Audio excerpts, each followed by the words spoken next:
Good morning! Ayan, good morning sa lahat.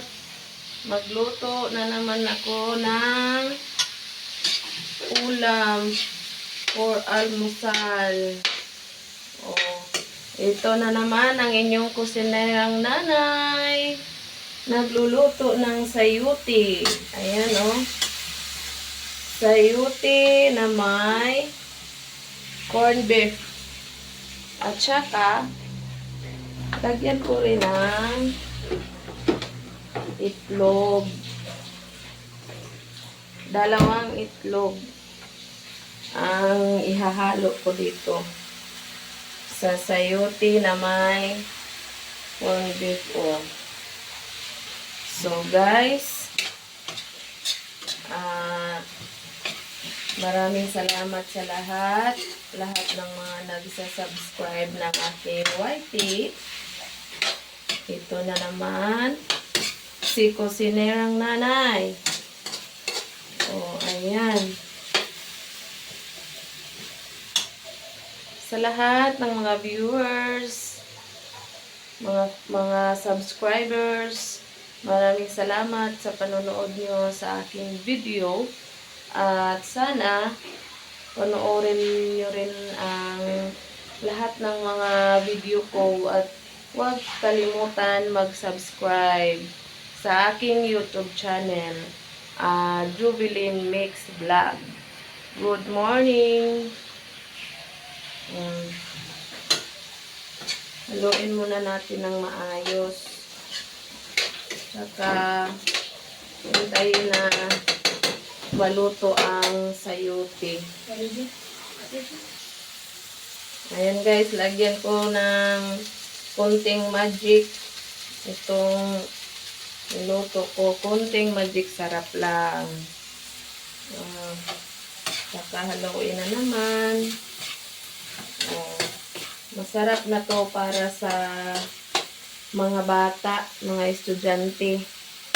At saka guys, lagyan ko rin ng itlog.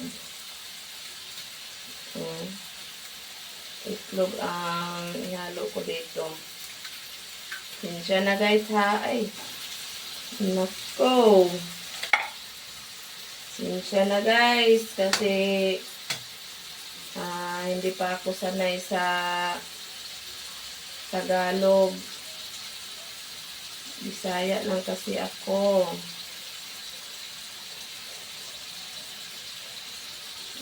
Ayan. Pagkatapos, halo-haloin muna natin siya.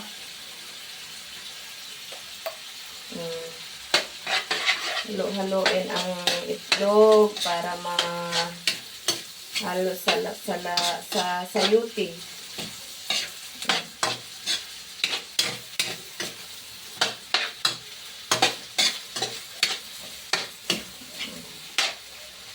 Kahit ano ang gustong ihalo sa sayote, pwede na yan. Ulam na yan. Masarap na yan. Lalo na sa mga bata. Kapag hindi kumain ng sayote, lagyan na lang ng kahit ano tulad ng corned beef. Kakain ng mga bata nito.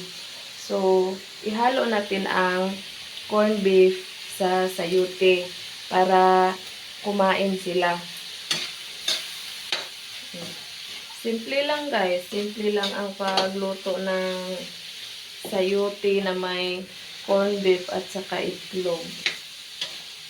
Igisa mo lang siya, igisa mo lang ang sayuti at pagkatapos ilagay na yung corned beef.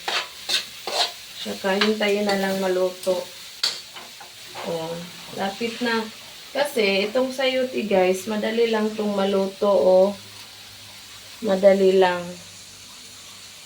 Kunti lang ang oras na hintayin natin maluto na agad ang sayuti.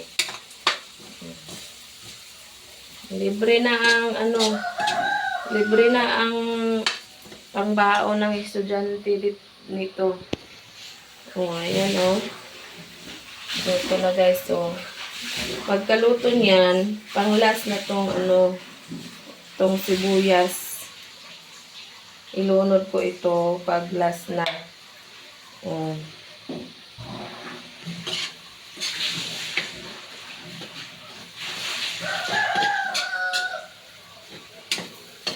Ayun guys, luto nating ulam for breakfast. Oh. Ayan. Thank you for watching and bye-bye. Don't forget to subscribe my YouTube channel, Jovelyn Mix Vlog. Thank you so much and good morning. Hello. Ayan si kusinerang nanay. Bye-bye.